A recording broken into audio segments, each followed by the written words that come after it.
Good evening, everyone. Welcome to JCC Sonoma County and the Jewish Film Festival. We're thrilled to have everyone here. And we're just getting the entire waiting room here. This is our first Filmmaker talk of the Virtual Jewish Film Festival of 2021. And it's about the film Commandment 613. And I'm so incredibly thrilled to have two guests. We have the filmmaker, the producer and director, Miriam Lewin, with us today, calling from Brooklyn. And we have the film's incredible subject, Rabbi Kevin Hale, who is coming to us today from Long Island. And before we go into meeting the two of them, we have the JCC's new executive director, Scott Brockman, here. And Scott, if you want to say a couple of words. Yeah, so welcome everybody. It's really wonderful to see you. I want to thank both the Rabbi and Miriam for being here, and for Irene for putting together an incredible evening for us tonight, but an incredible film series. And the JCC is here to build community and to strengthen our Jewish community. And even though we see each other on separate screens tonight, we are all on one big screen communally. And we're going to be talking a lot about screens tonight. And so it really is a pleasure to be here with you. And what an amazing film, and what an amazing film about Chidor Mitzvah, which is one of the things that this festival celebrates to a T when it comes to Jewish arts and culture, is that this festival really is the Sonoma County's answer to Chidor Mitzvah. Thank you very much. Thank you so much, Scott. I wanted to mention before we get started with questions and presentations and all of that, that our participants will remain muted, and please feel free at any time to ask your questions in the chat. And I will be reading everything, so our presenters don't have to. I will be moderating, but please put all of your questions throughout in there, and we will get to as many of them as we can in the order that they came in. But first, Commandment 613 is a beautiful short film, and I don't think I said this to Miriam yet, but it's quiet and profound in its quietude. And I have to say that sometimes the most beautiful things come in the smallest packages, and I found it to be incredibly moving, and very honored that the two of you are here. And so I want to tell you a little bit about Miriam and Rabbi Hale before Miriam has a short presentation for us. So without further ado, Miriam Lewin has made documentary shorts on topics ranging from housing discrimination in Georgia to the 50th anniversary of undergraduate co-ed singing at Yale. She also writes and produces radio programs on classical music and is developing a science podcast. So cool. Miriam's first career was in opera administration, and she manages the world's oldest collection of opera super titles. So welcome, Miriam. And Rabbi Kevin Hale is he is our Sofer Stam, which he'll tell us more about, of course, in a bit. His work includes evaluating and restoring Torah scrolls, writing Megillot and Mezuzot, and teaching about Judaism's sacred scribal traditions. He follows in the footsteps of his teacher, Rabbi Dr. Eric Ray, as a scribe authorized to repair Czech Torah scrolls of the Memorial Scrolls Trust, now loaned to communities around the world. A deeply curious tinkerer, he invents musical instruments, makes recordings without electricity, wow, and bakes his own matzah. So welcome, Miriam Lewin and Rabbi Kevin Hale. And Miriam, before we get started, has a presentation for us. So Miriam, please take it away. Thank you. First, I want to ask, I'm going to assume that everybody has already seen the film, or most of you. Those of you who are on camera, can you raise your hand if you've seen the film? Very good. Yes. Okay. So first, I would like to say how nice it is to be in Santa Rosa in Sonoma County, where I have wonderful memories. I don't know if anyone remembers the Oppenheimers, Rudy and Emily, my uncle and aunt. He was a urologist there for many years, and she played in the Santa Rosa Symphony. And I see that my cousin Ellen/Holly Oppenheimer is here. Hi, Holly. It's really nice to have you here. People often ask me what I learned making this film, and the answer is everything. I didn't know any of this. I didn't know there were 613 commandments, and I did not know that the last one was the commandment to write your own scroll. I didn't know that Torahs needed to be kosher. I thought that only had to do with food. And I didn't know how old scrolls get to be. I think Rabbi Hale told me that he worked on one from the 1400s. He can correct me later if I got that wrong. Making the film also connected me to Judaism in a new way. And I hope for those of you who are Jewish, that's true too. For those of you who aren't, I hope you learned something and ask questions. There are plenty of rabbis here to ask. So a little bit more about the Memorial Scrolls Trust, which is the entity that owns the scrolls that are on loan around the world that came from Czechoslovakia. There were 1,564 scrolls that came from Prague to London in the 60s. 1,400 of them are now on loan around the world, every continent except Antarctica.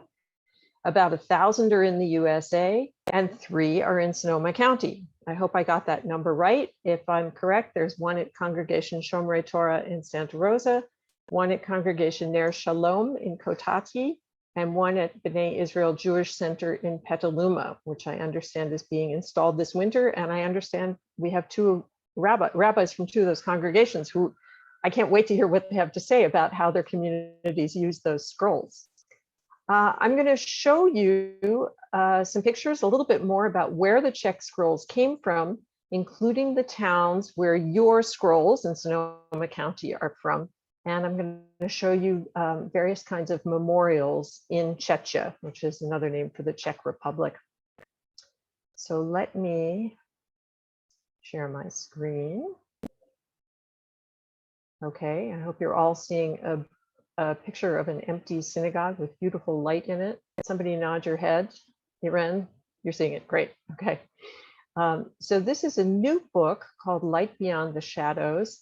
The photographs in it were taken by an American photographer named Sheila Palais, who spent 3 months in the Czech Republic in 2019.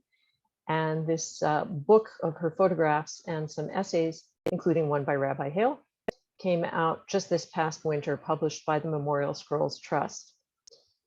She visited all 132 towns where the scrolls were collected, and she photographed traces of Jewish life there.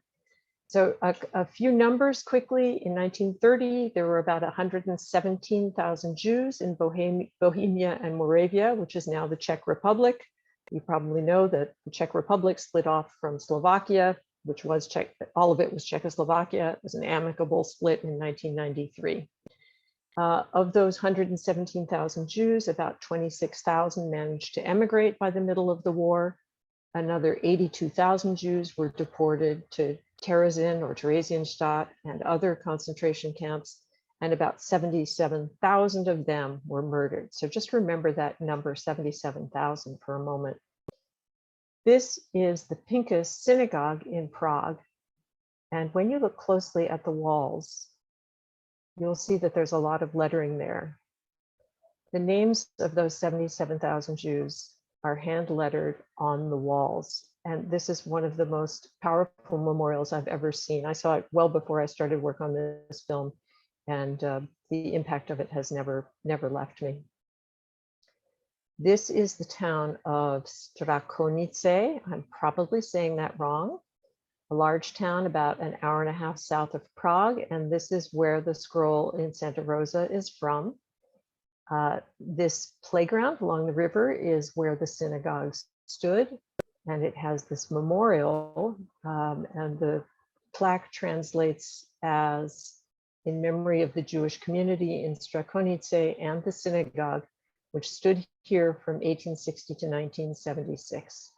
And according to the Memorial Scrolls Trust website, your scroll, Santa Rosa, is the only one out of those 1,564 that is known to be from the town of Strakonice. This is a very different kind of memorial. It's in Rokycany, I'm surely saying that wrong, which is about an hour southwest of Prague. And this is where the Petaluma scroll is from. This memorial is a memorial to all victims of fascism, not just Jews, and it faces the railway station where the Jews were deported to Terezin. And here at the top of the memorial is this bronze depiction of a hand with 3 raised fingers. And I hope someone can tell me what that's a symbol of. I'm sure it's well known. I just couldn't figure it out. And this slogan below it translates as "We will remain faithful." And Petaluma, your scroll is one of 5 of the Memorial Scrolls Trust Torahs that is from this town. Now on to Sobeslav, a small town about 75 minutes from Prague. And this is where the Kotati scroll is from. This building is it's a bar, but it was the site of a Jewish-owned business. This apartment house is where the synagogue stood, and I hope you can see my pointer. This is a scroll on the wall, and I'm actually going to read what it says. It's in Czech and in English, and I'll tell you why it's in English in a moment. Here lived the heart of the Sobeslav Jewish community. This community began in the early 16th century and ended when the Nazis deported its last residents to Theresienstadt in November 1942. During the time the synagogue was active, its walls were filled with prayer, song, celebration, and learning by men, women, and children. May their memories be for a blessing. Memorialized in 2015 by Temple Beth Shalom in Needham, Massachusetts, where a Torah scroll saved from Sobeslav continues to be a source of wisdom and light. So yours is one of 5 from Sobeslav, Kotati, and you can see that many of the communities that are the caretakers of these scrolls have done extensive research and engaged with the towns where the scrolls are from. So they're all different kinds of memorials all over Czechia. These are Stolperstein, stumbling stones. You may be familiar with them. They are in 24 countries. There are 75,000 of them. And they all say on them, "Here lived so-and-so," and it tells their name and their fate. This is a different kind of memorial that I find very effective.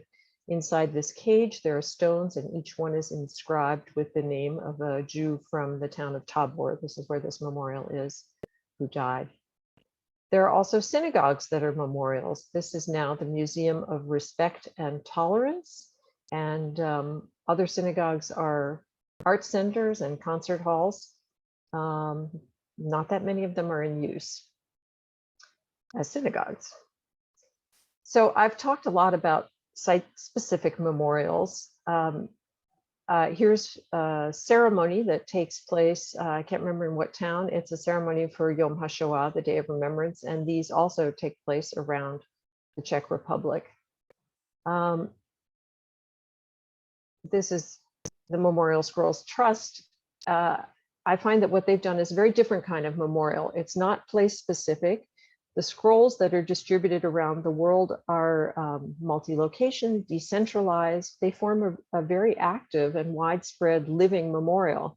The scrolls have both a religious function and a memorial function, and your communities that are scroll holders are a big part of that. And it's a choice that every community makes, how much they want to stress that and participate in it. I want to say a few words about the future. This young man is David Maxa. He grew up in Prague. He was ordained in Germany, and he has started a new congregation in Prague called Eitz Chaim. And just 2 weeks ago at Simchat Torah, one of the Czech scrolls was returned to Prague and entrusted to his community. There are about 4,000 Jews in the Czech Republic now, and about a dozen Jewish communities. So this is the newest one. And these photos are not by Sheila Pele, I should say. The scroll was returned by Jeffrey Orenstein, who's the chairman of the Memorial Scrolls Trust. You might remember him from the film. And this is the second scroll to be returned to the Czech Republic for use by an active congregation. So here's the book again, and I just want to draw your attention to the subtitle of the book, which is The Legacy of the Czech Torah Scrolls and the Renewal of Jewish Life in Czechia. So we are seeing that renewal. And I just want to end on that hopeful note. That's it. Thank you for your time and attention. Thank you so much, Miriam. That was incredibly helpful, and I know it's very touching that you were able to show us the three towns, villages where the three scrolls in Sonoma County came from. So that's really very specific and moving, and I'm sure that a lot of the people that are here on the call have seen our local scrolls, and that's quite enriching. I don't know if any of them have been. But I did want to mention that we do have two rabbis with us today who represent congregations that have scrolls. And I am going to give you the ability to unmute yourselves, Rabbi George Gittleman and Rabbi Ted Feldman. And Rabbi George, I think I gave you the ability to unmute yourself. There you go. Yeah, your congregation is named after the scroll. I just wanted to know if you had any reaction to the film or had any questions or wanted to say something about your scroll. Thank you very much. I really enjoyed the film. I really appreciated its inclusive nature. That was one of the highlights for me. And also just to learn about how these scrolls are being restored so lovingly. So Congregation Shomrei Torah, and I've been here this is my 26th year.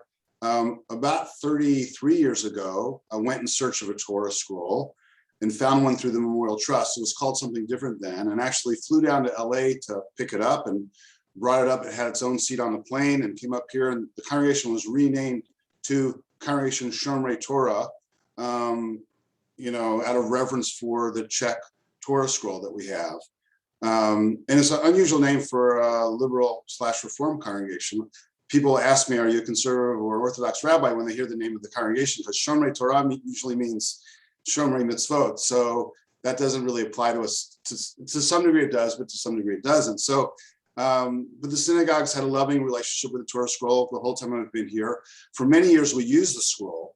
And then at some point, we realized that she wasn't in great shape. And we actually we had a number of Sofrim come and look at the scroll, and their advice was not actually to repair it, but rather to engage in purchasing a new Torah scroll and in some way memorialize the scroll. So at the time they said the parchment wasn't in good enough shape. I don't know if that's true, Rabbi Hale, so maybe we'll have to pick up the conversation. But what we ended up doing is when you come in the synagogue, the first thing you see is a beautiful wooden cabinet, and she's there, and she's open, and she either rolls through the year or is resting in a really beautiful spot. Like right now, it's Shirat Hayam, the Song of the Sea.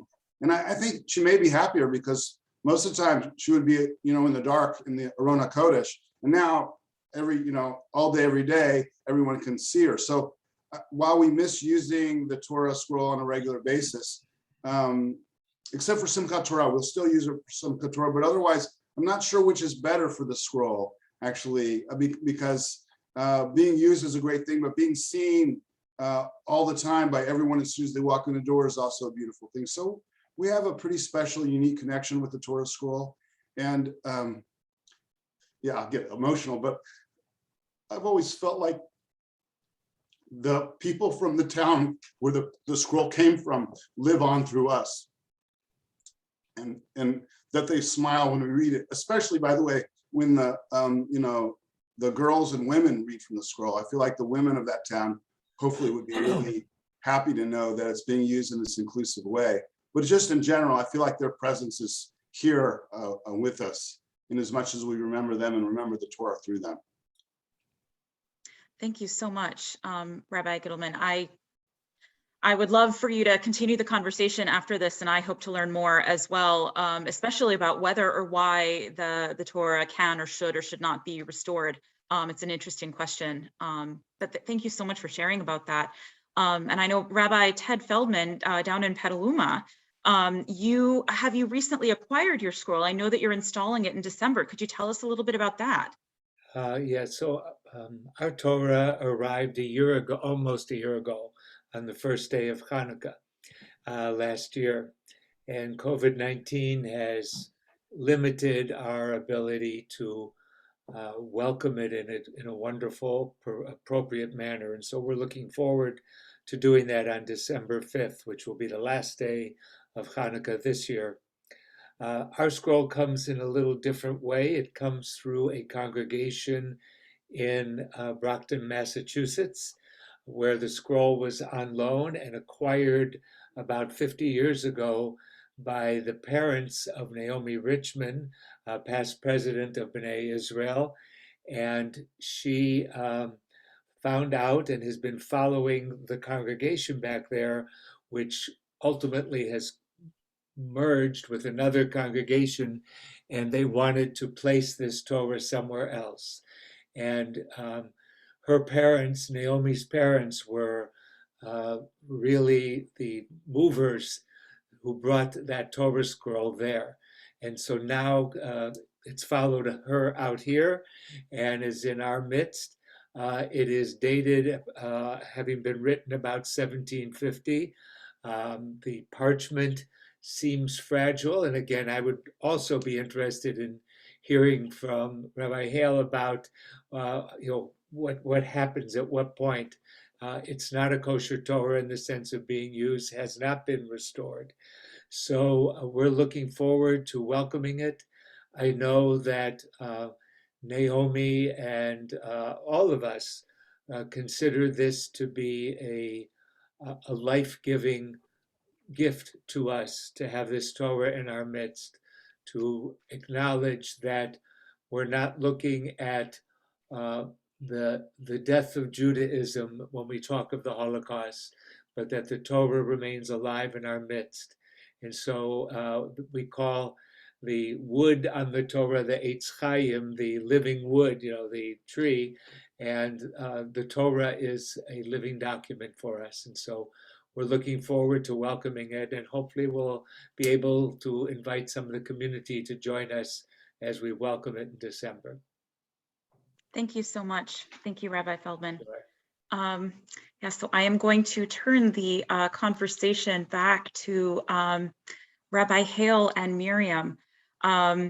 We already have some questions coming in, and I know that I have a ton of them myself. But first, I wanted to hear from the two of you how the film started. What was the genesis? Oh goodness, I said genesis of the project. I think I learned that you are related. I think Miriam should tell this one. Okay. All right. Who remembers this picture about 3.5 minutes into the film? So that's Rabbi Hale's mother, and that's my father. So, and that's our grandparents. So we are first cousins. And I knew that Kevin, now I'm going to call him Kevin because I don't actually call him Rabbi Hale. I knew he was a scribe, and a few years ago we were sitting around and he started telling me about his work with the scrolls from the Memorial Scrolls Trust. And I blithely said, "Ooh, that sounds like a film." And he said, "Oh, okay." And then we did it. It took a little while, but then we did it. How long was the filming process? It was about 3.5 years from the time we talked about it to the first showing.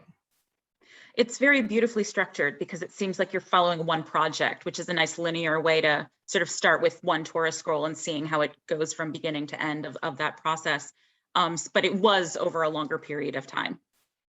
It was over a longer period of time. And I can tell you that when you make a documentary film, that beautiful linear process is not something that happens overnight.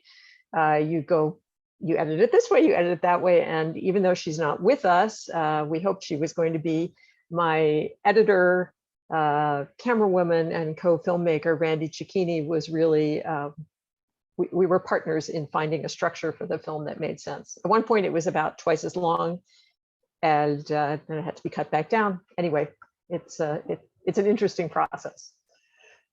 I want to encourage everybody now, if you do have a question, feel free to type. And we do have a couple of here, but I will embellish as well. Rabbi Hale, we have a question about your deciding to become a rabbi after growing up in a secular Reform family.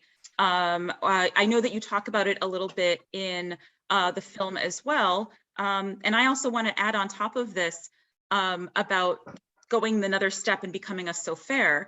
Do all Sofrim have to be rabbis? What is the relationship there? So I'm going to ask you about your journey becoming a rabbi and a sofer. Well, you know, just picking up on something that cousin Miriam said, when I say in the film about how secular my family was, over the past 5 years, I've actually kind of revised that. And I think that, like a lot of German Jews, there was something that was very present, but very sort of suppressed.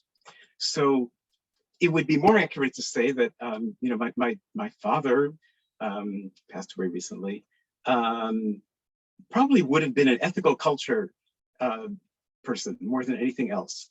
And there was a sense of having outgrown religion, but I think in my mother's side of the family, the little girl in the picture, and I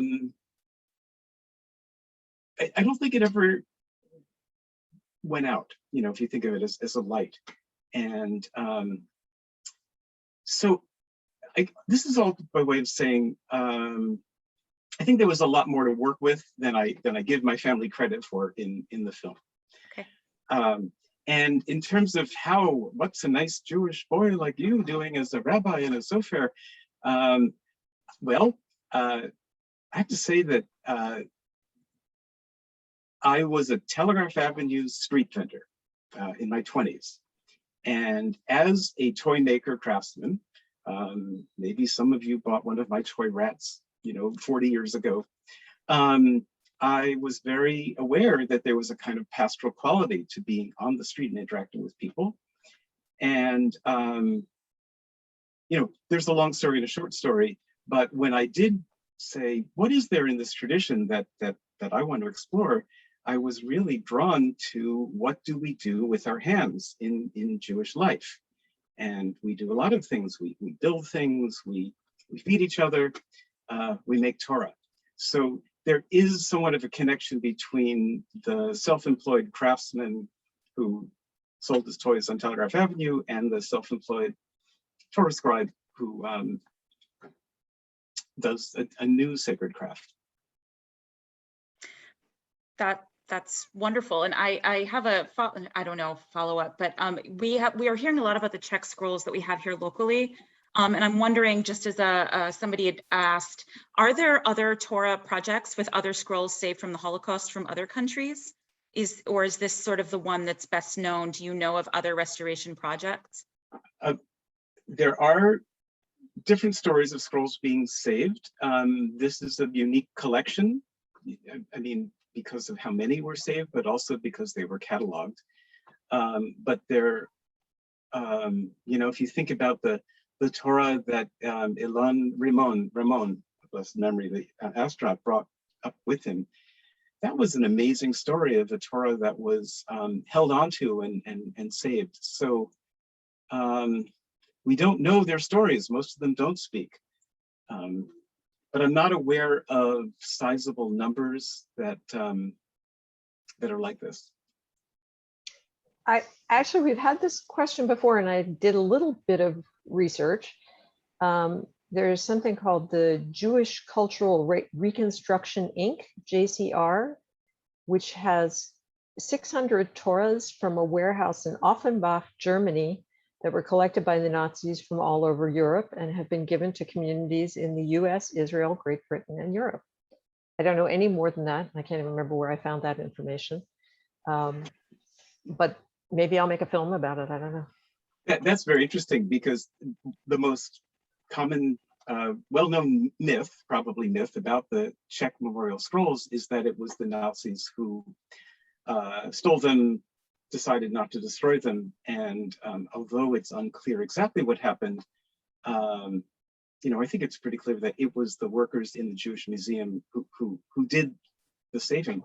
So this is a case of apparently Torahs that were stolen and warehoused by Nazis. Wow. Yeah.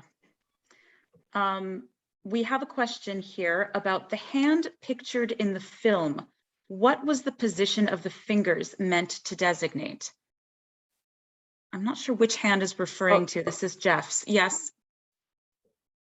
Is that the sculpture that I showed? That I'm in the. Yeah, or was it just the yod in and of itself that we used to read? I wasn't sure. But do you know what that symbol was, Miriam, from your slideshow? No, I don't actually. I need to do a little more research on that. Okay. Jeff, if you can elaborate, Jeffrey Chef, which hand you were talking about, we will continue on with that. But I think just because we're talking about the two scrolls that we have here in Sonoma County not being, I suppose, kosher or not being used because they're so fragile as well. Maybe Rabbi Hale, could you tell us a little bit about the lifespan of a Torah? How long are we meant to be able to use one? Are they retired after some point? I mean, we're talking about scrolls that are some 250 years old or more. Mhm. Clearly it's a craft and we keep writing them. So what can you tell us about the materials and the lifespan that they have or that we can expect to use them? Well, at the core is the 613th commandment, which ideally we don't worry about how long they last because we're so engaged in writing of Torah. My ex brother-in-law, who was Lakota, taught me about the idea of seventh generation. Something like, if you're going to pour something into a river, think about how it may affect people and wildlife 7 generations later. And I said, I think that's a time span of Torah, that Torahs easily can last a few hundred years.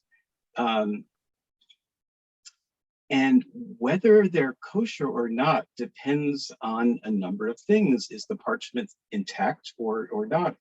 Are the letters legible? And something that I can say about my rabbinic training, original training was in Reconstructionist, belongs to the conservative movement now. And basically, as far as I know, none of the movements just train rabbis in, well, what do you look for to determine technically whether a Torah is kosher or not?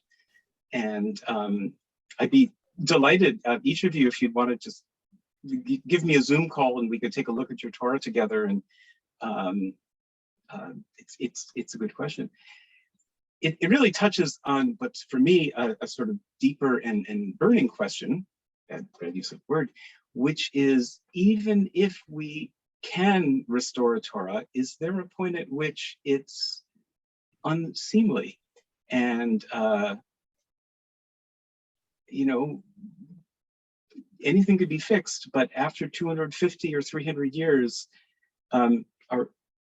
how to determine whether this scroll has done enough duty as a kosher Torah and can be stretching out and enjoying life in a display cabinet in some other way. It's interesting that you say it that way, or the 7 generations that you talk about, because they're books they're living and breathing. They are used on a daily or a weekly basis. And so you think about any book in your cabinet, you read a novel or you've got a dictionary or something, like if you were to use any book over and over and over again, who could expect a book that is in constant use to potentially last 300 years? It's also very, very impressive. So it's, I mean, it's incredible. Your profession is incredible because it's such an important document that it has to be copied precisely. And I had wanted to ask you, and I don't think it's a reasonable question, about whether Sofrim, you don't know the Torah by heart. It's not like you do, there is an element of copying. I mean, you have to know it so well. I mean, I assume that you are a Torah scholar in and of itself, having known every single word to write. Could you talk a little bit about that process, about the copying of, from one to another? Well, the copying of Torah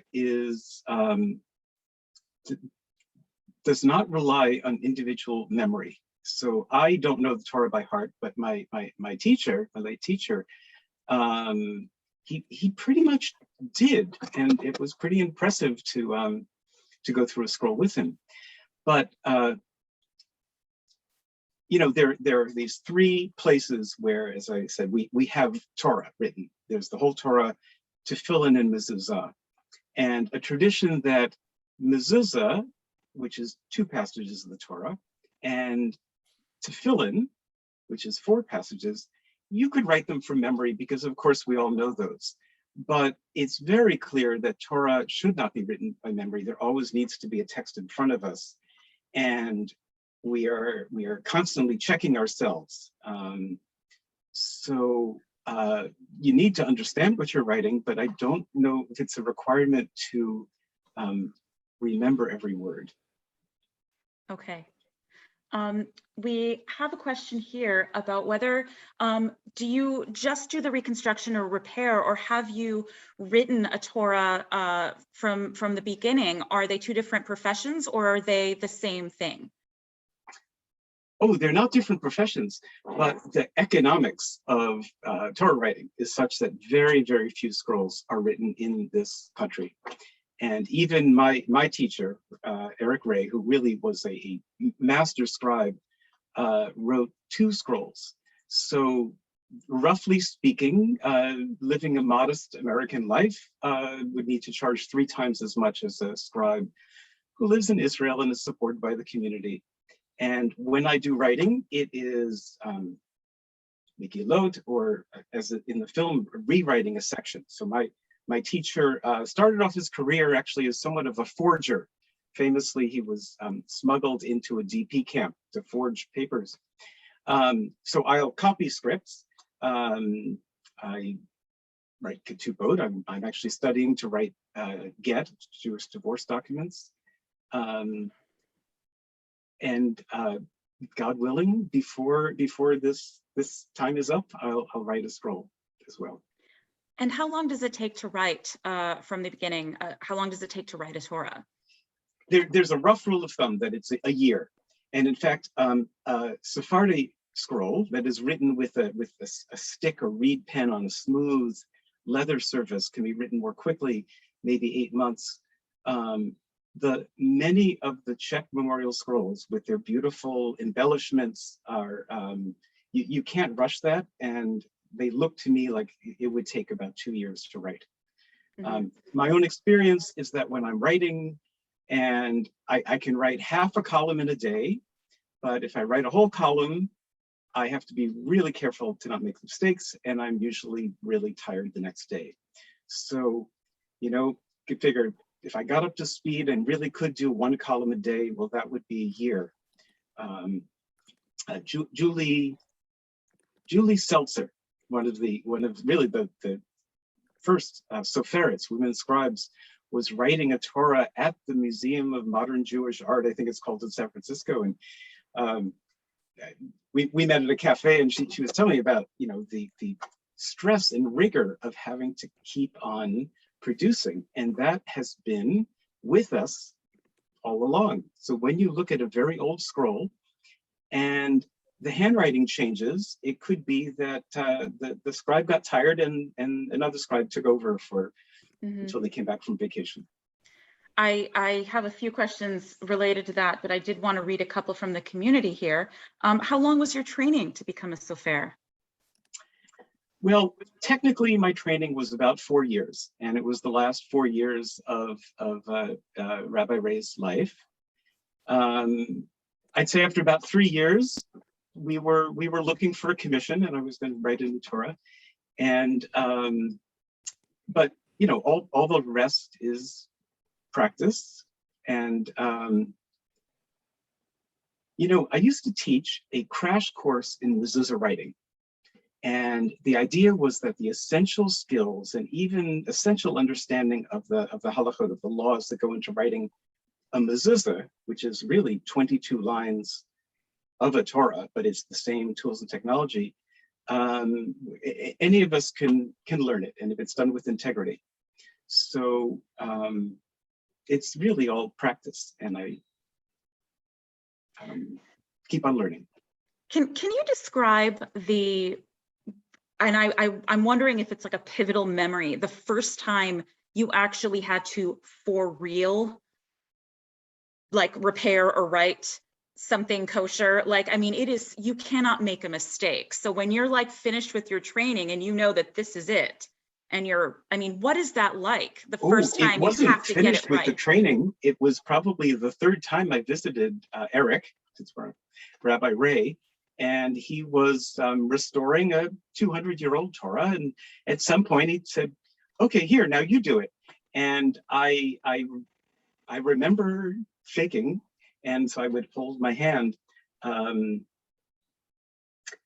know, who am I? Who are any of us to be placing ink on a Torah scroll? And you know, it's like the awe doesn't go away. Every single diaper that I changed on both of my kids, I felt both the awe and anxiety, and you know, and the sense of like, this is what we do. So and you've touched upon this in a few things, but one of my key questions that I just really wanted to ask you before I forget, when you are repairing a Torah scroll, when you are literally going in and filling in where things have erased, you're going over the handwork of another person. And every person has different handwriting, you know, whether you're a scribe or just a person with their chicken scrawl. There are people who specialize in, you know, personality analysis with handwriting. And there's also people over time have different handwriting, and people in different countries have different. And I'm assuming Ashkenazi and Sephardic and Mizrahi scrolls might have different personalities and traditions. Can you talk about what that might be like to when you're laying ink over someone else's ink? Is it a conversation? What can you learn about them? How do you feel when you spend time with the work of another sofer? I mean, you must be spending a lot of time with the work of another person.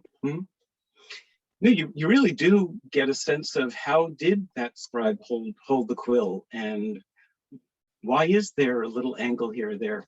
You know, it was part of my training to take very seriously that when we're rewriting, reconstructing, that we want to maintain the script. Now, Torahs can be pieced together, so one panel may actually have a different script. And often, if the ink is missing, there's still the gum Arabic stain left behind. But sometimes that's missing, and you have to go out on your own and, you know, faithfully copy a style of writing. It was a pleasure with the Wesley scroll, that classic Spanish, Dutch, probably square script.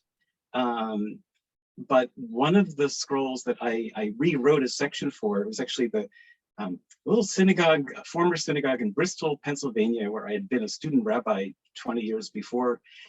And it was a small Torah, and it was the one that they could still lift. And it was written, I'd say, in a solid C+ grade writing. So I had to constantly remind myself, I'm not going to improve these letters. I'm going to write them in the style of the original scribe. Wow.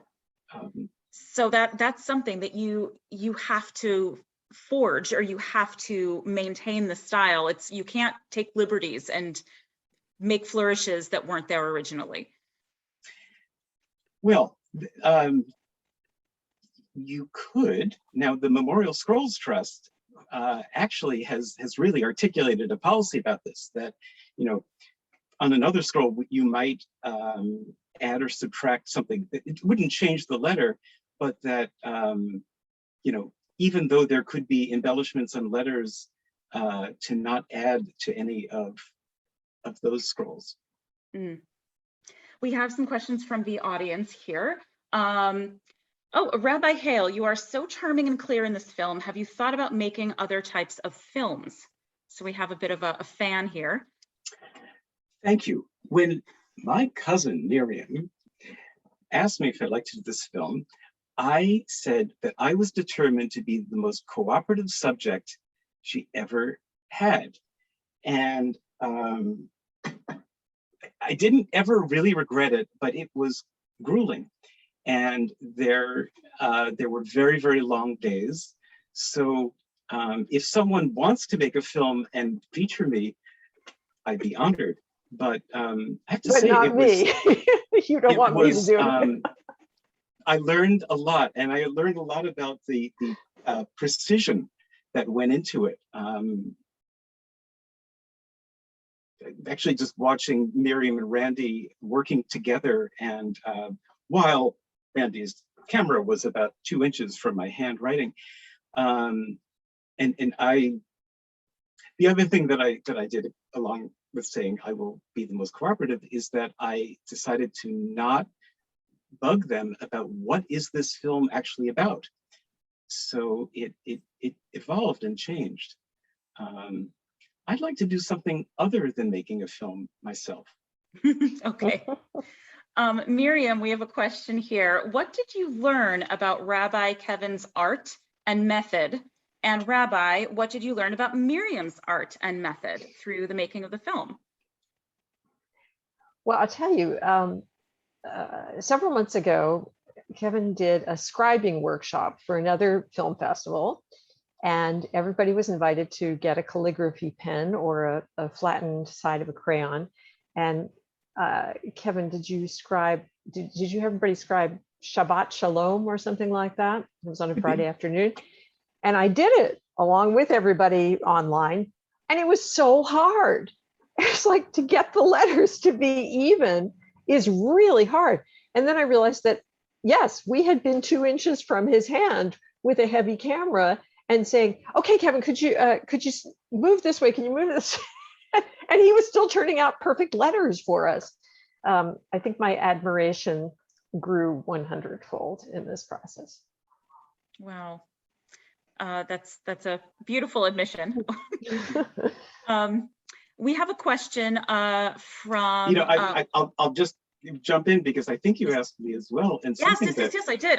I really got it. So my Uncle Frank was a composer, arranger. He wrote an opera, and I got to see this incredible rigor and lightness. Miriam would not give up until it was just right, and she was still so pleasant that you just wanted to, give her what she wanted. And I just watch films, and now I understand someone had to actually make this film, or any film, into something coherent, and not settle for anything less than, this is the way I want it to be. But I have to say thank you, but I promise never to make you work. Some of the days that we worked were really too long. I apologize. I have to say that I think they were well worth it because the film is incredible. So there were maybe snacks. Never again. Without snacks, it would have been disastrous. Chocolate, always keep a lot of chocolate around is my MO in life. I have a question here from one of our board members. And she says that her son is currently taking a Safriya course at Pardes in Jerusalem. Yes. And she asks, what would be an appropriate Hanukkah gift for him to use in learning his scroll writing art? Oh, well, I'm forgetting his name, but there's the name of a book. So Pardes is a really remarkable place. In fact, I was studying there 32 years ago, the summer that I met my wife in Jerusalem.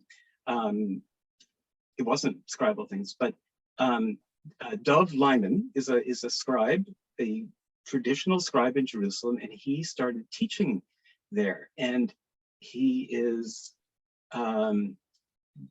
he's not empowering people necessarily to write Torah, but he is, he's been really instrumental in turning a whole generation of younger people on to writing.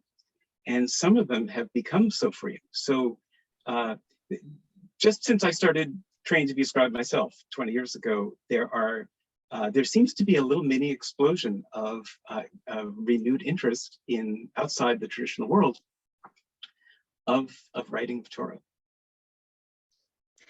And I'll suggest a present, which is that she could arrange a screening of the film and a Q&A with Rabbi Hale for his for the group in Jerusalem. Oh, That is a great. wonderful promo. Yes, Yeah, you could arrange for a screening of the film. But Yes. if we have to be flown there to do it in person, I guess we could.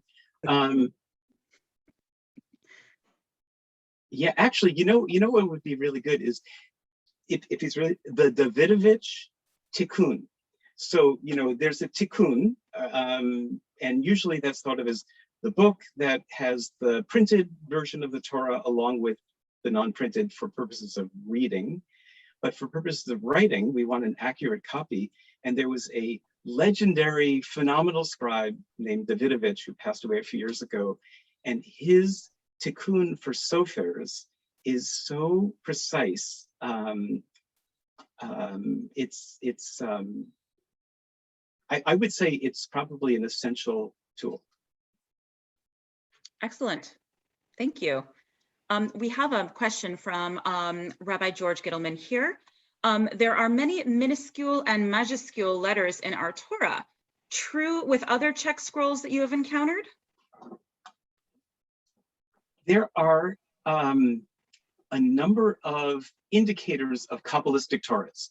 Oh, can you explain what that question might actually have meant as well? So there are large letters and small letters in the Torah. And most famously, the first bet of Bereshit in the beginning, that is written large. And there's so many.